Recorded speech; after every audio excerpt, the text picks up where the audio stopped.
So today we have the amazing Stacy Kildal with us. Thank you. And Stacy's path to where she's gotten today with her empire hasn't been a straight line either. No, not at all. So tell us a bit about that backstory. So, I mean, where do you want me to start? Like, I was born in 1974. You were born. Okay. Yeah, that happened, no. thank God. Right?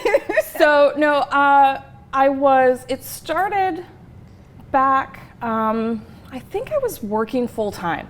So I was working full time as a bookkeeper, and my daughter was a baby. I used to take her with me to work every day. Loved my boss. He was really great. And I worked for a plumbing company, and he kept telling me, you need to own your own business. You should get your builder's license, because my dad was a builder. You really need to get your builder's license. And I thought, that sounds like a slow trip into hell, having to babysit contractors. I'm a builder's daughter, so I mean, I know what all of that entailed, and I thought, that's not what I want to do. So I was working as a bookkeeper, and I stumbled across the QuickBooks Pro Advisor program. So I went through, I borrowed the money from my mom. So I'm a grown-ass woman. I'm a grown woman. I have to borrow the money from my mom because we're so poor because we have a brand new baby. She's close to about 2 at this point. And I take the Pro Advisor program, join the Pro Advisor program, take the exam, I should say, and just started taking on clients. And got to that tipping point where it was, I can either not take on any more clients, or I have to quit my job. And so an opportunity sort of arose where a client needed more of my time and my services, so I was able to quit. And that's how I started my business.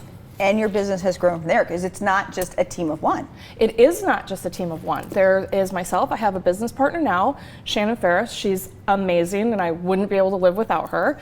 I have a part-time admin. I have a part-time marketing person, and I have somebody that does training and somebody that does like on-call training. And then I also have somebody who does coaching. If somebody is, other pro advisors or accounting professionals are looking for coaching, I will have Richard do that. So yeah, there's 5, 6 of us now. Well, and that's the thing. So though you started this really almost seemingly accidentally. Yeah, I mean, sorta. Like, I always knew I didn't want to work for someone, so it was just a matter of figuring out what it was going to be. So it was kind of, what I decided to do was accidental, but going out on my own I don't think was. So then how did you discern what was the right entrepreneurial path for you? Well, I like bookkeeping and I like accounting. When I first took my first accounting class, I was doing extra homework. I would not be that person in the least. Like, the professor would assign like all the evens, and I would do the evens, and then I would do the odds because it was really fun. Because a lot of people think accounting is, oh, I don't like math, but really it's puzzles. It's fitting puzzle pieces together. So I really liked that, and it was just, I knew I wanted to do something like that. I just didn't know how to go about doing it. And so the Pro Advisor program, like the QuickBooks thing, just really was like, that was the light bulb moment. This is what I'm gonna do. So, you have your one-on-one clients, you have your team that supports your one-on-one clients, but then you also do have this teaching piece where you teach other people about QuickBooks that are QuickBooks professionals. Yes. So you have a really multidisciplinary business at this point. Yeah, I have a few different buckets. There's a couple different revenue buckets that we push. So for you, as a holistic approach, what is it about that you like? What is it about having the different channels? Yeah, because you're not following that quote unquote, like, stay in your lane, only serve one person bullshit that we end up getting told. So like, no, I get it. Like, to me, you're doing what I like to do, which is being the chariot driver, which is having multiple streams of income that to other people may look completely diverse, but to you make total sense together. Well, I think they make sense because they're all QuickBooks related. I mean, if it's QuickBooks, we do it. I mean, that's what's on my backpack. I mean, it's embroidered on my backpack. It's my logo, and then it says if it's QuickBooks, we do it. So really, I mean, the bread and butter of what we do is the bookkeeping and the payroll services.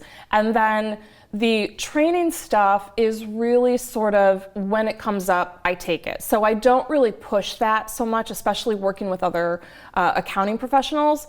So yeah, I mean, the common thread amongst everything is QuickBooks. I mean, I'm a QuickBooks expert, so we're using QuickBooks to support our bookkeeping clients. I'm teaching, we're doing coaching, training, that kind of stuff. So it's all different, and that's what I like. I'm the kind of person who wants to rearrange my furniture in my living room every week, but I can't because it can only go one way. That's why I like you, Stacy. That's a girl after my own heart. I did that ever since I was a kid. Right? So it's nice because every day is just a little bit different. Yeah. So that's what I like about it. So getting to this place where you have these different buckets, bringing in income and variety to your everyday business and life was not a straight line. Though, you hear stories online where people are like, oh, I went from welfare to 6 figures in a month. And I'm like, I've never in my life met that human being in 20 years of working with entrepreneurs. Right. What were some of the struggles along the way that you were not expecting? So I think when I first started, I don't even have an associate's degree. So I graduated high school, I went to community college, I almost finished my associate's degree. I'm 1 lab class away from a 2-year degree. And so I think when I first started, especially doing the training, one of the things that was hard for me to kind of get past was that I wasn't a CPA and I'm out there teaching people who have those higher degrees. And so for me, that was like an obstacle I had to get over. I mean, honestly, some people were jerks sometimes and they'd be like, where'd you get your degree? And why are you teaching me this? I have a PhD in accounting or whatever, and it's because I know the software. And so once I kind of got over that, like I know my shit. And so I know the software, you don't know the software. So like once I got over that, I think that was one of the biggest obstacles that I had to kind of get through.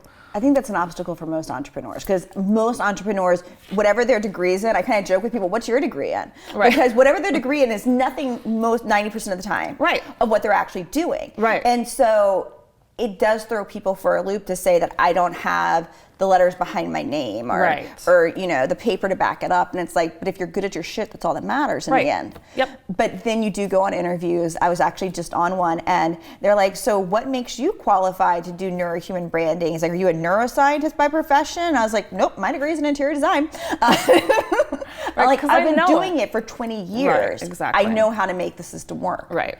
And I think that's a struggle everyone has. So how did you actually overcome that for yourself? Did it just take time for you to realize consistently every day, yeah, you actually did master this? Or was there a moment where you were like, yep, it flipped?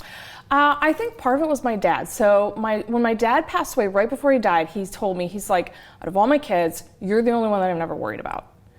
And he didn't mean it like you're the one that I let, but he said, you're the one, I've always known you're gonna land on your feet. He's like, you're pretty confident, you know what you're doing. And for me, that was like, yeah, I kind of know my shit.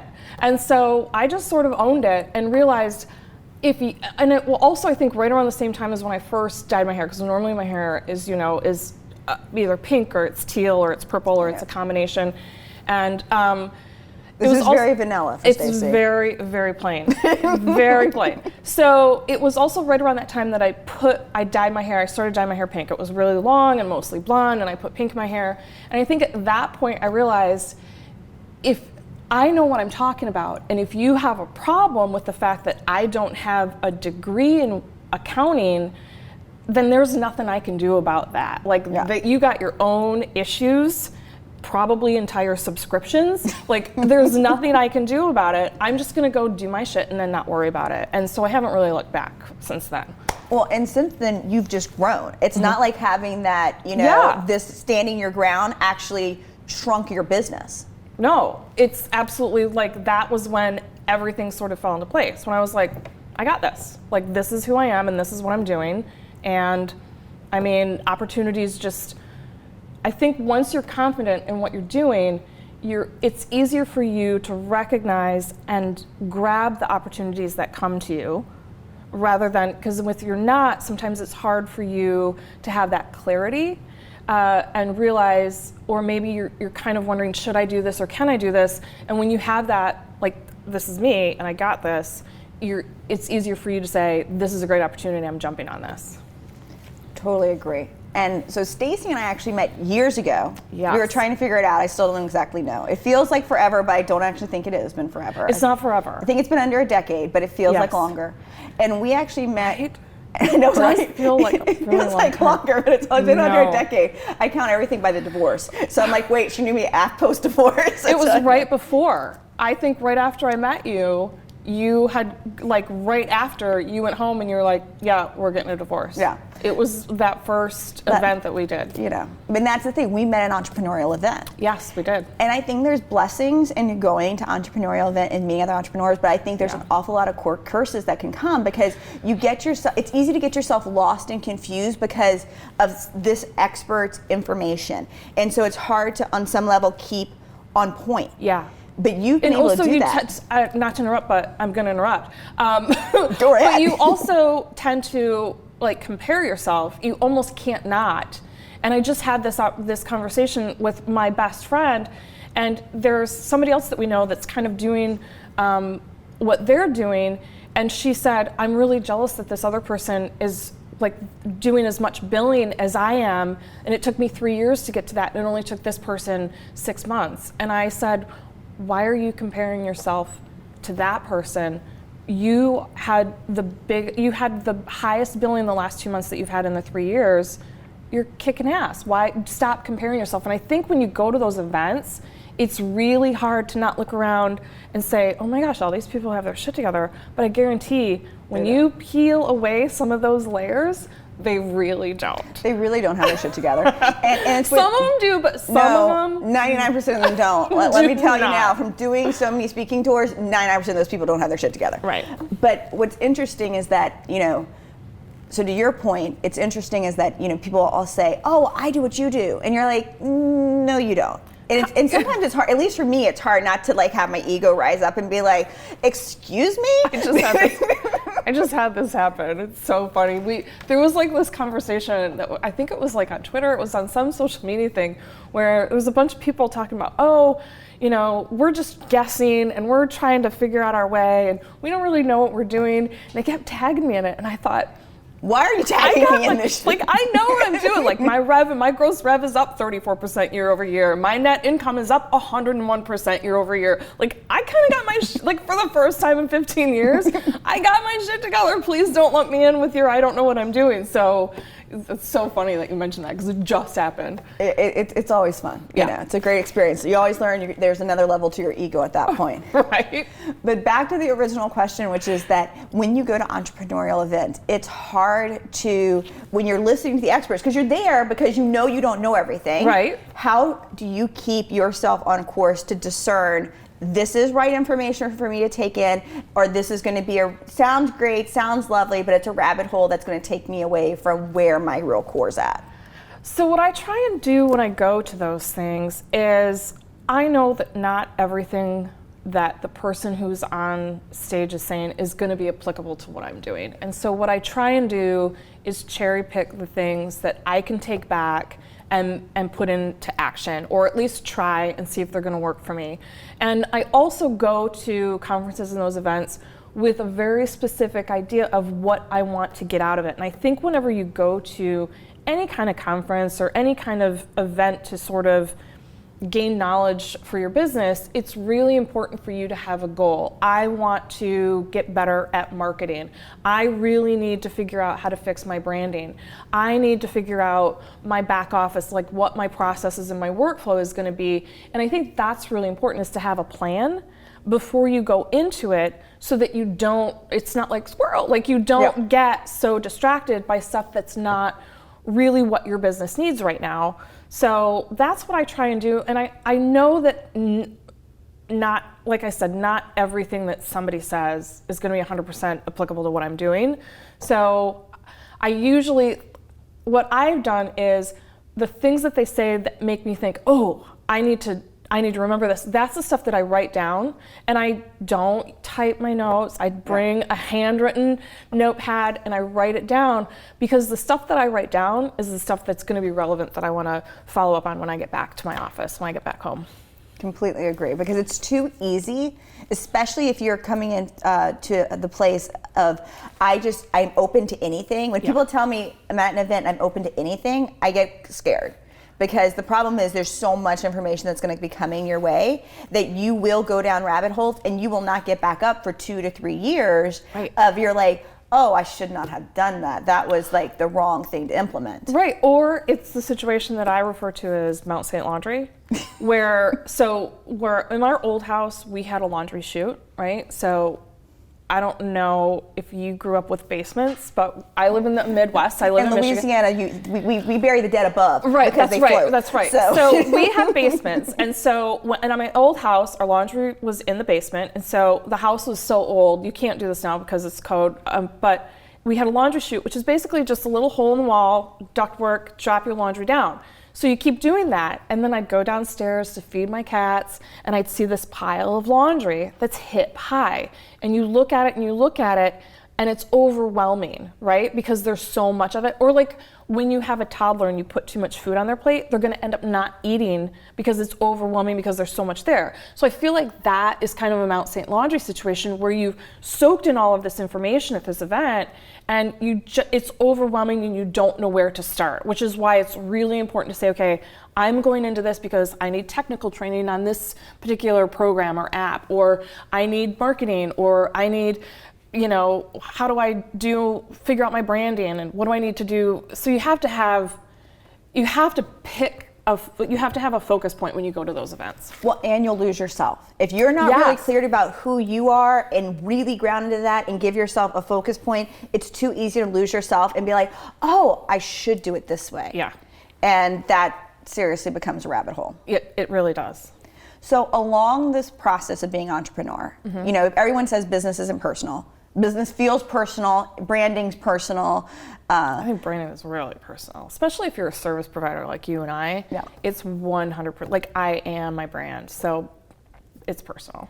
So to up-level your business, you have to up-level yourself. What in that process over the past couple of years has been a surprise for you or a struggle for you to up-level?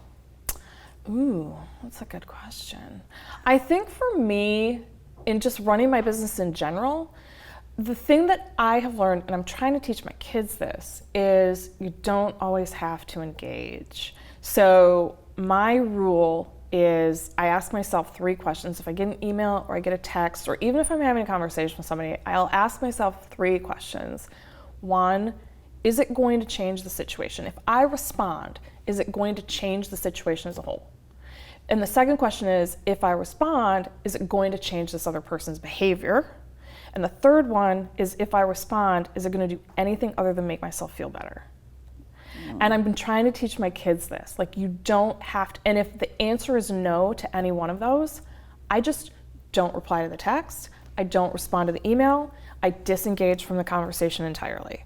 So that for me is one of the biggest things that I think that I have like up-leveled with. And the other one is I learned a while ago with my business is if you screw up, I almost dropped an F-bomb. It's okay, don't worry, I do it all the time. All right, so basically, if you make a mistake, own it. You like acknowledge that you, and I teach my kids this too, acknowledge that you've made the mistake. Explain how you're going to make sure that it doesn't happen again, and apologize, and don't be, I'm sorry, but, because whatever comes after the but it negates the apology. So those are, I think, the 2 biggest things that I've learned from running my business is, especially like when you fuck up, like just apologize, acknowledge, make amends. Those are the 3 owning things. It is key, because especially in today's society where no one owns everyone says I'm sorry, but no one's really sorry. I'm sorry you feel that way. That's what they say a lot of times. Yeah. I'm sorry you feel that way. I call that passive aggressive hipster. It really is. I'm sorry that happened to you. And it's like, no, you're not, because you would change it if you really were. Right. It's just take whatever action you can, because you are the entrepreneur. That's our position of being a professional and being an expert, is to say, okay, this is the situation, let's figure out how to change it. And I love that you don't necessarily always respond to everything you receive. All the brands from Fix My Brand know, because we use Slack to communicate, they know that, because you can see if you read the message, but they know I won't respond sometimes for a day or 2, and they know if they've done that, they better reread what they just wrote to me, because it didn't come off the proper way. I mean, I just had a prospect email me, and I tried to, do what I could to accommodate that person. And, the reply back was just really kind of shitty and nasty. And I started typing, the response. And Feels I'm like, good to type that. And then I thought, wait, stop. Like after about the second word, I was like, wait, stop. And I thought about it, and I'm just like, delete the response and just archive it. There's nothing, this requires no further action on my part, and that is probably one of the hardest. It's probably one of the hardest things that I've had to learn, and it's so hard to do on a consistent basis, but I'm getting better. But it's so important, especially because in today's society, we're told instant reply, always instant reply. If you want to get the business, instant reply. And it's like, no. The conversation I have with my dad often is, Dad, business must have been so much better back in the 70s and the 60s when you didn't have email and you had the time to stop and think about a reply, right, versus the expectation of, why haven't they replied yet? Yeah, but then it was all on the phone too, and I don't like to get on the phone either. Yeah, so that I'm actually glad about, because I don't have to get on the phone, because I feel like I was on the phone, I probably wouldn't have a lot of the clients. You have more filter via emails, what you're saying, Stacy. And I'm just kidding. Like, we have great clients, we have amazing clients, but I feel like maybe some of the prospects wouldn't. And we don't do a lot of calls, so I don't know. It's kind of like it could have been better, but they get to know the true you. That's what's key. Yeah. Because the one reason why I love your brand and I love you is because you're not, like, when I was looking for, someone to help with QuickBooks and all that kind of stuff, never had a fabulous experience with anyone who says they do that, because we don't relate, because they're so in a box and you're so not in a box. And I love that about you. No, I feel like I'm not a CPA, and I feel like I don't know that there's a typical, because two of my best friends are CPAs, and they're so not, one of them is a yoga instructor, which is really weird, because I know a lot of CPAs who are also, after 20 years of being CPAs, they end up being yoga instructors. Because they're so stressed, they gotta de-stress. It's pretty funny. So yeah, the way I see it too, is the way I look at it is, it's just software. Like, nobody's life depends on what I do for a living. Me too. Right? Yep. I'm like, it's not brain surgery. Do not call me at 10 o'clock at night. I will not be answering the phone. No bookkeeping emergencies, right? Yeah. So my sister's a nurse, and when she fucks up, people get hurt or they could die. And I'm not a nurse because I don't want that. Yeah. And that's the way I think about it. Like, it's not that big of a deal. It's just software. But that's also a huge perspective, because from your client's perspective, they're like, no, this is so important, so right now. But by training them from the get-go to say, you know what, it is important, but it is not life or death. Therefore, you can wait till the morning if necessary. Because guess what? Things close. And you and I have had situations where it's like, oh shit, this is a huge mistake. And we worked through it, and nobody's life was depending on it. And you and I got on the phone. We were like, okay, well, here's the situation. What can we do to fix this? And I want to thank you for that. But you're like a pretty good example of, that's the kind of client we want to work with, who understands shit happens. Yeah. And okay, I understand if payroll is kind of another situation, but when there's some kind of emergency, it's not really an emergency. We'll get through it and we'll fix it. Yeah. That's where I think being an expert and professional is. Yeah. So, moving forward as the expert and professional that you are, what is on the horizons for your growth, your business? What to you would mean that you've quote unquote made it? Because it's always different for everybody. I think, what does it mean that I've made it? What would be the mark? Some people think they've made it. Some people are like, no, I got to keep going. What's going to be that? I'm not ever going to sit back. I feel, but I think that I've kind of made it. There are days where I think when I've made it, when I don't have to work. But that's probably called retirement. So I don't know that that's like making it my business. But I think right now I'm in a really good spot. We made a really conscious decision last year to kind of refocus our marketing, the audience that we're targeting, as well as the services that we're offering. And what we decided is kind of going against what everybody in the accounting industry is being told to do. Because I'm seeing that my clients, I don't know how to put this. So the accounting industry is being told, you need to do this, this, and this. But what I'm finding is that none of the clients that we're working with are interested in any of that. So we decided to focus on a completely different thing, almost the opposite of what everybody on what I call QuickBooks Island is being told to do. And then we redirected our marketing. We came up with a whole different marketing plan. And our numbers are bonkers this year. I mean, I was telling you, like, we're 34% over, like, year over year gross revenue. We're 51% net income, or no, 101 net income. Gross profit is up 51%. So we really doubled down on that. And I think if we can keep going with that, you know, I think we're going to be doing okay. And then, like, the next phase is probably going to be introducing a little bit more training, because the monthly bookkeeping services stuff is going pretty well. And so the next focus for me is, you know, getting Woody on, doing some training and that kind of stuff. So you trusted your gut. That's the key. Well, I learned a long time ago, if it feels a little hinky, it is. And I like and normally that mass information is a little hinky. Yeah. Well, that's the thing. Like, there are times that I still do it, and I'm sure you do too, where you're talking to a client and you think, this is not probably the best fit, but I'm just going to go ahead anyway.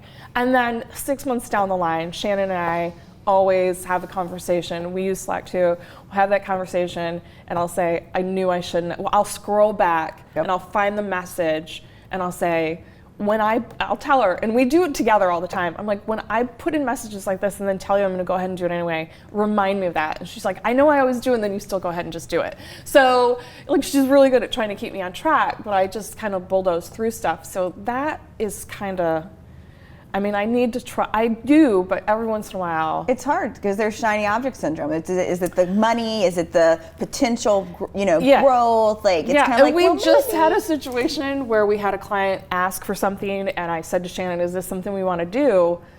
I know it's not what we've been focusing on. And then as I'm messaging her, you can see my thought process through the Slack messages.